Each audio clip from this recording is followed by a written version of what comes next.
इस मूवी के स्टार्ट में हम देखते हैं एक प्रिंस को जिसने अपने पैलेस को काफी खूबसूरत बनाकर रखा हुआ था। वो अपने पैलेस में खूबसूरत लड़कियों को बड़ी बड़ी दावतें दिया करता था। एक रात बहुत तेज तूफान आ जाता है। उस तूफान से बचने के लिए एक गरीब बूढ़ी औरत प्रिंस के महल में आ जाती है। अब ऑब्वियसली वो औरत बूढ़ी थी, इसीलिए शक्ल सूरत से प्यारी नहीं थी। अब वो बूढ़ी औरत प्रिंस के ऑनर में उसे रोज फ्लावर गिफ्ट देती है। प्रिंस सोचता है कि इस बूढ़ी औरत की हालत खराब है, वो एक बूढ़ी औरत है और उसकी शक्ल सूरत भी प्यारी नहीं है, इसीलिए वो उस बूढ़ी औरत का मजाक बनाता है, हंसने लगता है और उस बूढ़ी औरत की इंसल्ट करते हुए प्रिंस ने उसके फ्लावर को फेंक दिया। वो बूढ़ी औरत प्रिंस को काफी समझाती है कि खूबसूरती कभी भी इंसान के चेहरे पर नहीं होती बल्कि वो इंसान के दिल में पाई जाती है, लेकिन प्रिंस उसकी कोई बात सुनने को तैयार ही नहीं था और देखते ही देखते वो बूढ़ी औरत एक खूबसूरत लेडी में बदल गई। असल में वो बूढ़ी औरत एक जादूगरनी थी जो कि किसी बूढ़ी औरत का रूप लेकर प्रिंस के पास आई थी ताकि वो प्रिंस को आजमा सके। वो जादूगरनी समझ गई थी कि प्रिंस के दिल में प्यार नाम की कोई चीज है ही नहीं, इसीलिए वो प्रिंस को अपने मैजिक से जानवर यानी बीस्ट बना देती है। प्रिंस उस जादूगरनी से काफी रिक्वेस्ट करता है कि वो ऐसा ना करे, लेकिन वो उसकी एक नहीं सुनती। जादूगरनी के इस मैजिक की वजह से सब लोग आहिस्ता आहिस्ता प्रिंस को भूलने लगे। यहाँ पर हम ये जान पाते हैं कि उस जादूगरनी ने प्रिंस को जो फ्लावर दिया था वो कोई आम फ्लावर नहीं था बल्कि मैजिकल फ्लावर था, जादुई फूल था वो। और फ्लावर एक्सेप्ट ना करने पर उस जादूगरनी ने प्रिंस को ये कर्ज दे दिया और ये कर्ज तभी खत्म होगा जब प्रिंस को उस फ्लावर की आखिरी पेटल यानी पंखुड़ी गिरने से पहले किसी से प्यार हो जाए और वो भी प्रिंस से प्यार करे।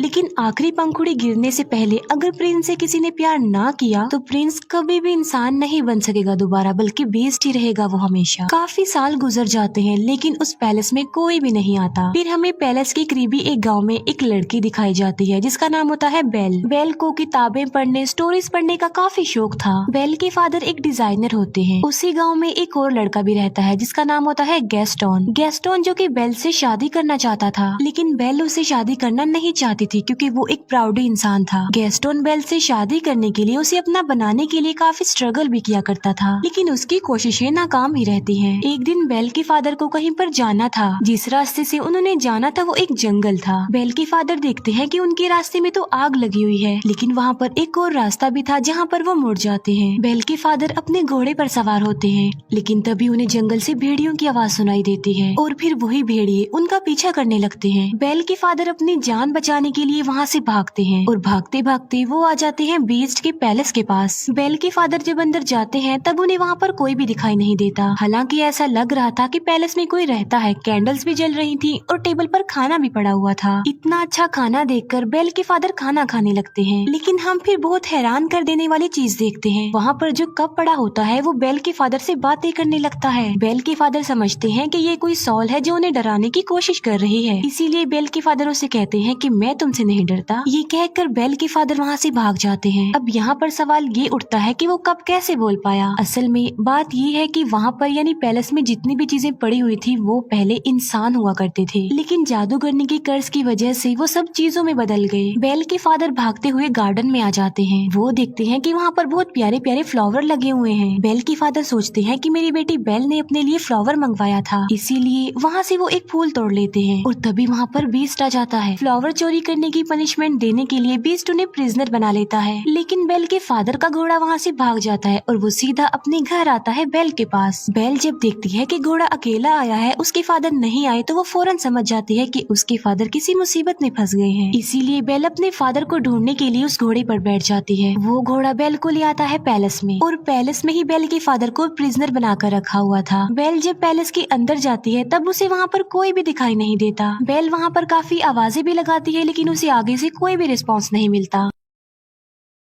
बेल वहाँ पर आवाजें सुन पा रही थी, लेकिन उसे वहाँ पर कोई भी नजर नहीं आ रहा था। बेल उस जगह पर पहुँच जाती है जहाँ पर उसके फादर को कैद करके रखा गया था, प्रिजनर बनाकर। बेल के फादर उसे बताते हैं कि ये सारा महल जिंदा है, इसीलिए जितना जल्दी हो सके तुम यहाँ से भाग जाओ। कहीं ऐसा ना हो कि वो तुम्हें देख ले। मैंने तुम्हारे लिए फ्लावर तोड़ा था और उसने मुझे पनिशमेंट देने के लिए यहाँ पर कैद कर दिया। लेकिन बेल के वहाँ से निकलने से पहले ही बीस्ट वहाँ पर आ जाता है। बेल उसे देखकर काफी डर जाती है, घबरा जाती है, क्योंकि जाहिर सी बात है वो बीस्ट था तो काफी खतरनाक खतरनाक लग रहा था और काफी डरावना भी। लेकिन बेल बीस्ट को ये बात शो होने नहीं देती कि वो उसे डर रही है। बेल कहती है कि मैं अपने फादर से मिलना चाहती हूँ, लेकिन बीस्ट ऐसा नहीं चाहता था कि वो अपने फादर से मिले। बेल बीस्ट को कहती है कि तुम कितनी जालिम इंसान हो, एक छोटी सी गलती के लिए तुम इतनी बड़ी सजा दे रहे हो। उन्होंने सिर्फ एक फ्लावर ही तो तोड़ा है और ऐसा करने के लिए मैंने ही उन्हें कहा था, इसीलिए मैं हर सूरत अपने फादर से मिलूंगी। बीस्ट उसे बताता है कि अगर ये दरवाजा एक बार खुल गया और उसके बाद बंद हो गया तो ये दोबारा कभी भी नहीं खुल पाएगा। ये कहते ही बीस्ट डोर को ओपन कर देता है। बेल अंदर जाती है और अपने फादर से मिलती है, लेकिन वो अपने फादर को बाहर की तरफ पुश कर देती है और इसके बाद दरवाजा बंद कर देती है। अब बीस्ट के अकॉर्डिंग वो दरवाजा दोबारा नहीं खुल पाएगा, इसीलिए वो बेल के फादर को अंदर नहीं डाल सकता। बेल की फादर की जगह पर अब खुद बेल वहाँ पर कैद हो गई थी। इसके बाद बीस्ट बेल के फादर को वहाँ से ले जाकर आजाद कर देता है, उसे छोड़ देता है। अब बेल वहाँ पर कैद हो जाती है, लेकिन जब बीस्ट वहाँ पर नहीं होता तब एक घड़ी और एक कैंडल स्टैंड बेल के पास आते हैं। ये चीजें इंसान थी, लेकिन कर्ज की वजह से घड़ी और कैंडल स्टैंड में चेंज हो गई हैं। लेकिन ये इंसानों की तरह ही सब कुछ कर सकते हैं, सुन सकते हैं, बोल सकते हैं, चल भी सकते हैं। वो दरवाजा खोल देते हैं और बेल को कहते हैं कि तुम हमारे साथ साथ आओ। वो बेल को कहते हैं कि हम तुम्हें रहने के लिए एक अलग रूम देंगे, क्योंकि वो समझ गए थे कि बेल ही वो लड़की हो सकती है जो उन्हें इस कर्ज से आजाद करवाएगी। वो बेल को रहने के लिए एक रूम देते हैं। जब इस बात का बीस्ट को पता चलता है तो उसे काफी गुस्सा आता है, इसीलिए वो घड़ी और कैंडल स्टैंड को डांटता है और उन पर गुस्सा करता है, जिस पर वो दोनों कहते हैं कि शायद ये ही वो लड़की है जो हमें इस कर्ज से आजाद करवाएगी। तुम्हें उसके करीब जाना चाहिए, उसे इम्प्रेस करना चाहिए और उसे प्यार भी करना चाहिए। वो बीस्ट को मशवरा देते हैं कि तुम बेल के पास जाओ और उसे अपने साथ खाने के लिए इनवाइट करो। ये बात सुनकर बीस्ट को उन पर गुस्सा आता है। वो उनसे कहता है कि क्या तुम पागल हो गए हो कि मैं एक चोर की बेटी को खाने के लिए इनवाइट करूं, उसके साथ खाना खाऊं? ऐसा कभी भी पॉसिबल नहीं हो सकता। लेकिन जब उसके सारे लोग उसे काफी इंसिस्ट करते हैं तो वो इस बात के लिए मान जाता है, क्योंकि उन सबके कर्ज होने की रीजन कोई और नहीं बल्कि बीस्ट है। बीस्ट बेल के पास जाता है। वो बेल को कहता है कि तुम मेरे साथ खाना खाओगी, लेकिन इसे तुम कोई रिक्वेस्ट मत समझना। बेल उसे कहती है कि तुम क्या पागल हो, पहले तुमने मेरे फादर को प्रिजनर बनाया, फिर मुझे कैद कर लिया और अब मेरे साथ खाना खाना चाहते हो। बीस्ट दरवाजे को जोर जोर से पीटता है और कहता है कि जो भी हो जाए तुम तो मेरे साथ खाना खाओगी। बेल कहती है कि चाहे मैं भूखी मर जाऊं, लेकिन मैं तुम्हारे साथ खाना नहीं खाऊंगी। जिस पर बीस्ट कहता है कि चलो ठीक है, मैं तुम्हारी ये ख्वाहिश भी पूरी कर देता हूँ, तुम्हें भूखा ही मारूंगा। अब तुम्हें कोई भी खाना नहीं देगा और तुम भूखी ही मरोगी। बेल फिर भी दरवाजा नहीं खोलती और वो वहाँ से चला जाता है। जिस अंदाज से बेल ने बीस्ट को जवाब दिया था, उसे देखकर वहाँ सभी कर्ज चीजें लाइक कैंडल स्टैंड, घड़ी, पिर्च, कप, उन सबको ये कंफर्म हो जाता है कि बेल ही वो लड़की है जो उन्हें कर्ज से निजात दिलाएगी। फिर हम देखते हैं बीस्ट को, जो कि उसी रोज फ्लावर के पास जाता है। बीस्ट देखता है कि उस फ्लावर की बहुत सारी पंखुड़ियां गिरकर टूट गई हैं। ये वही रोज फ्लावर था जिसकी खत्म होने के बाद बीस्ट हमेशा के लिए जानवर ही रहेगा और पैलेस की जितनी भी कर्ज चीजें हैं वो सारी ऐसे ही रहेंगी, हमेशा के लिए बेजान बन जाएंगी। वो फ्लावर पर बहुत ही थोड़ी पंखुड़ियां रह गई हैं और वो भी बहुत जल्द गिर जाएंगी। फिर हम देखते हैं बेल के फादर को, जो कि वापस अपने गांव में आ चुके थे। वो सब लोगों को बता रहे होते हैं कि मेरी बेटी की जान खतरे में है। जंगल के पास एक पैलेस है और वहाँ पर एक बीस्ट रहता है और वहीं पर मेरी बेटी फंस गई है। लेकिन कोई भी उनकी इस बात पर बिलीव करने को तैयार नहीं था, बल्कि वो सिर्फ इस बात को कहानी ही समझ रहे थे।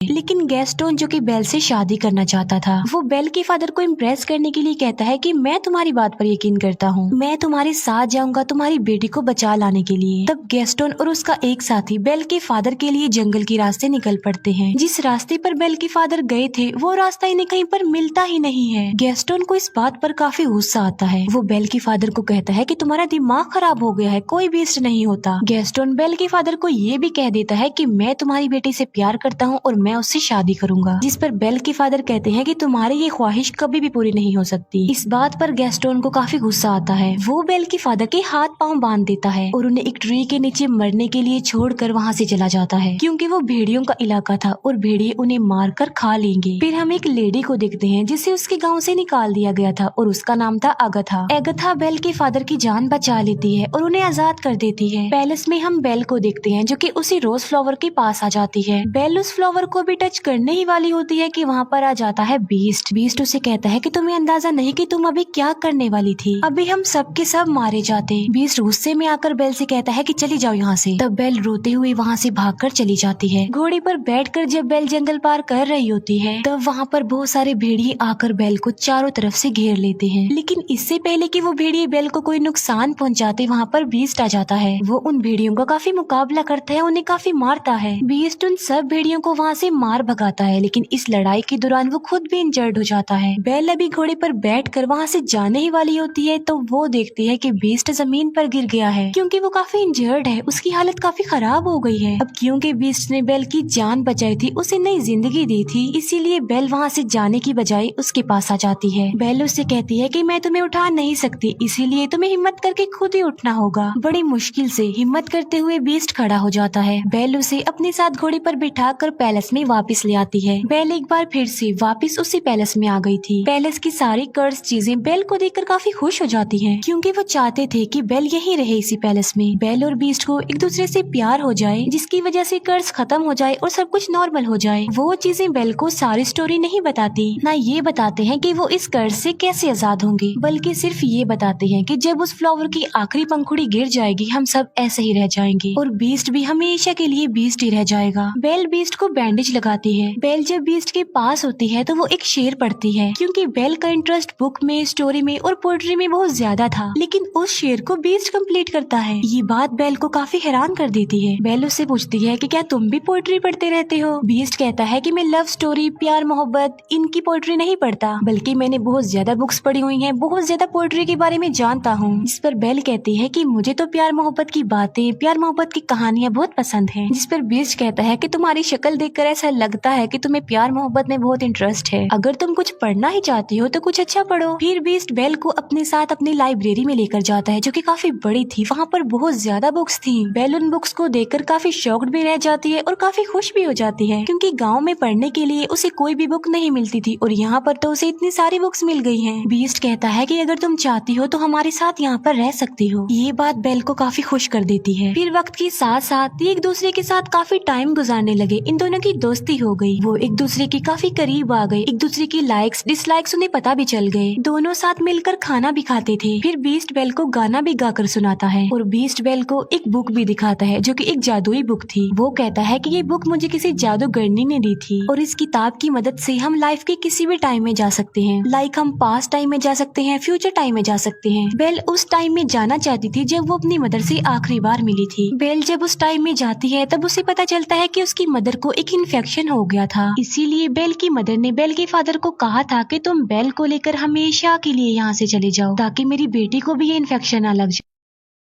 ये जानने के बाद बेल काफी दुखी हो जाती है, क्योंकि बेल ये बात नहीं जानती थी। फिर ये प्रेजेंट टाइम में वापस आ जाते हैं। कैंडल स्टैंड बीस्ट को कहता है कि तुम्हें बेल से अपने प्यार का इजहार कर देना चाहिए। बीस्ट कहता है कि वो कभी भी मुझसे प्यार नहीं करेगी, लेकिन कैंडल स्टैंड बीस्ट को काफी मनाने की कोशिश करता है और बीस्ट के सारे साथी यानी वो सारी चीजें बीस्ट को इस बात के लिए एग्री कर लेती है। वो पहले बीस्ट को तैयार करती है और बाद में वो बेल को भी तैयार कर देती है। बेल को डांस करना काफी पसंद था, इसीलिए वो दोनों डांस करने वाले होते हैं। हम देखते हैं कि बेल के फादर वापस अपने गांव में आ गए हैं। वो सबको बताते हैं कि गैस्टोन ने उन्हें जंगल में बांधकर छोड़ दिया था ताकि भेड़िए आकर उन्हें खा लें। वहीं बेल के फादर के साथ अगथा भी होती है, लेकिन गैस्टोन इस बात पर एग्री नहीं करता, बल्कि वो मुकर जाता है। वो कहता है कि ये झूठ बोल रहा है, इसके ऊपर शैतान आ गया है और ये पागल हो गया है। साथ साथ वो कहता है कि अगथा की गवाही कोई इम्पोर्टेंस नहीं रखती, क्योंकि ये तो पहले ही गाँव से निकली हुई है। यहाँ पर गैस्टोन का साथी भी झूठ बोल देता है। वो कहता है कि गैस्टोन जो भी कह रहा है बिल्कुल ठीक कह रहा है। इसीलिए सब गांव वाले गैस्टोन की बातों पर बिलीव कर लेते हैं और सब लोग ये समझने लगते हैं कि बेल के फादर का मेंटल बैलेंस खराब हो गया है। साथ साथ उनके ऊपर कोई शैतानी साया भी है, इसी वजह से वो बेल के फादर को पकड़ लेते हैं। फिर हम देखते हैं पैलेस में, जहाँ पर बीस्ट और बेल डांस कर रहे थे और वो डांस को काफी इंजॉय कर रहे थे। उन्हें काफी अच्छा फील हो रहा था। बीस्ट बेल को कहता है कि मैं इन फीलिंग्स को काफी अच्छा फील कर रहा हूँ, मैं तो इन्हें जैसे भूल ही गया था। बेल कहती है कि मुझे मेरे फादर ने डांस करना सिखाया। बीस्ट उससे पूछता है कि क्या तुम अपने फादर को मिस करती हो? जिस पर बेल कहती है जी हाँ, मैं अपने फादर को बहुत मिस करती हूँ। बीस्ट के पास एक जादुई मिरर होता है, जिसकी मदद से वो हर उस पर्सन को देख सकते हैं जिन्हें वो देखना चाहते हैं, और उस मिरर में वो बेल को उसके फादर को दिखाता है। बेल देखती है कि गांव वालों ने उसके फादर को प्रिजनर बनाया हुआ है, बांधा हुआ है। ये देखकर बेल काफी अपसेट हो जाती है, जिस पर बीस्ट कहता है कि तुम्हारे फादर को तुम्हारी जरूरत है, तुम्हें उनके पास जाना चाहिए। साथ साथ बीस्ट बेल को वो जादुई मिरर भी दे देता है और कहता है जब कभी तुम्हें मेरी याद आए तो मेरी इस बदसूरत शक्ल को इस मिरर में देख लेना। इसके बाद बेल अपने फादर को बचाने के लिए वहाँ से निकल जाती है और अब बीस्ट पैलेस में अकेला रह गया था। बीस्ट बेल को काफी मिस कर रहा था क्योंकि उसे बेल से प्यार हो गया था, लेकिन अब तो वो उससे काफी दूर जा चुकी थी। अब क्योंकि बेल चली गई थी तो उनका कर्ज ऐसा ही रहेगा और वो हमेशा ऐसे ही बने रहेंगे। इस बात को लेकर बीस्ट और उसके बाकी साथी काफी अपसेट हो जाते हैं। बेल अपने गाँव में पहुँच जाती है और वो देखती है कि उसके फादर को सब लोगों ने प्रिजनर बनाया हुआ है। बेल सबको बताती है कि मेरे फादर जो कह रहे थे वो बिल्कुल सच था। जंगल में एक पैलेस है और वहाँ पर एक बीस्ट रहता है, एक जानवर है वहाँ पर। लेकिन गाँव वाले बेल की बातों पर भी यकीन नहीं कर रहे थे। तब वो उस जादुई मिरर में सब लोगों को बीस्ट दिखाती है। बीस्ट को उस मिरर में देखकर सब लोग काफी हैरान रह जाते हैं। बेल उन सबसे कहती है कि वो खतरनाक नहीं है, तुम्हें डरने की कोई जरूरत नहीं है, बल्कि वो दिल का बहुत ज्यादा अच्छा है और वो किसी का नुकसान नहीं चाहता और ना ही वो कभी किसी को नुकसान पहुंचाता है। गैस्टोन को ये बातें सुनकर रियलाइज हो जाता है कि बेल अब उस बीस्ट को प्यार करने लगी है। इसी वजह से गैस्टोन जेलस हो जाता है, इसीलिए वो सबको भड़काने की कोशिश करता है कि उस बीस्ट ने बेल पर ब्लैक मैजिक कर दिया है, तभी तो ये ऐसा बोल रही है। वो कहता है कि बेल को भी इसके फादर के साथ ही प्रिजनर बना दो। बाद में वो सब गांव वालों को उकसाता है कि हमें मिलकर उस पैलेस में जाना चाहिए और उस बीस्ट को जान से मार डालना चाहिए, वरना वो इस गांव में आ जाएगा और हम सबको मार डालेगा, हमारे पूरे गांव को खत्म कर देगा। वो गांव वाले उसकी बातों में आ जाते हैं और पूरा गांव पैलेस की तरफ चल पड़ता है। जब गांव वाले बीस्ट को मारने के लिए पैलेस में आते हैं तब बीस्ट के सारे साथी यानी वो चीजें उन लोगों पर अटैक कर देती हैं। गांव वालों को कुछ भी समझ नहीं आती कि ये क्या हो रहा है, क्योंकि वो कोई इंसान तो नहीं थे बल्कि बेजान चीजें थी। फिर हम देखते हैं गैस्टोन को जो बीस्ट के पास पहुंच चुका था, लेकिन बीस्ट काफी उदास होता है क्योंकि बेल की जाने के बाद उसे कुछ भी अच्छा फील नहीं हो रहा था। वो बेल को काफी मिस कर रहा था।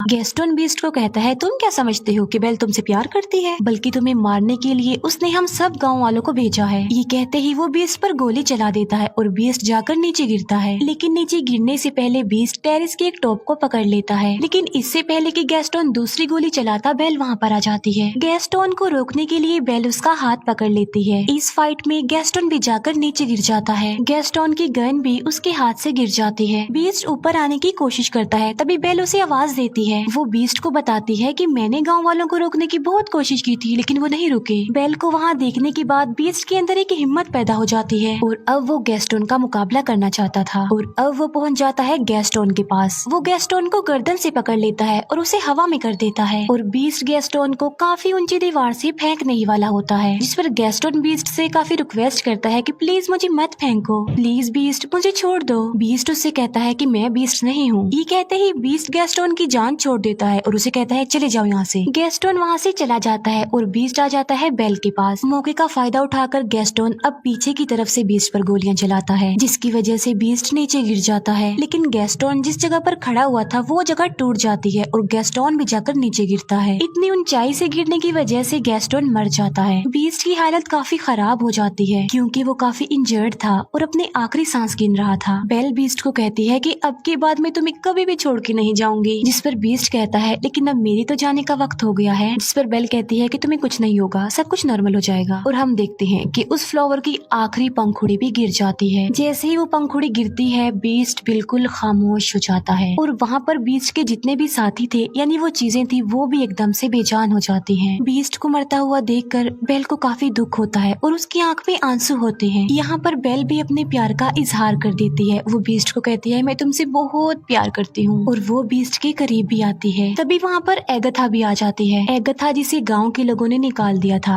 असल में बात ये नहीं थी बल्कि वो जादूगरनी कोई और नहीं बल्कि एगथा थी। वो देखती है कि बीस्ट को किसी से प्यार हो गया है और वो लड़की भी अब बीस्ट से प्यार करती है, यानी अब वो कर्ज खत्म हो गया है। और देखते ही देखते बीस्ट के चारों तरफ रोशनी ही रोशनी चमक उठती है और बीस्ट अब एक खूबसूरत प्रिंस में चेंज हो जाता है। ये देखकर बेल काफी खुश हो जाती है। वो दोनों एक दूसरे को देखकर काफी खुश होते हैं, एक दूसरे के पास आते हैं और एक दूसरे को गले से लगा लेते हैं। और पैलेस की जितनी भी कर्ज चीजें थी अब वो इंसान बन गई थी, यानी अपने असली रूप में आ चुकी थी। सब लोग काफी खुश हो जाते हैं। बेल और बीस्ट पैलेस में सब लोगों के बीच में डांस कर रहे होते हैं और इसी के साथ ही इस मूवी की हैप्पी एंडिंग हो जाती है। Thank you for watching.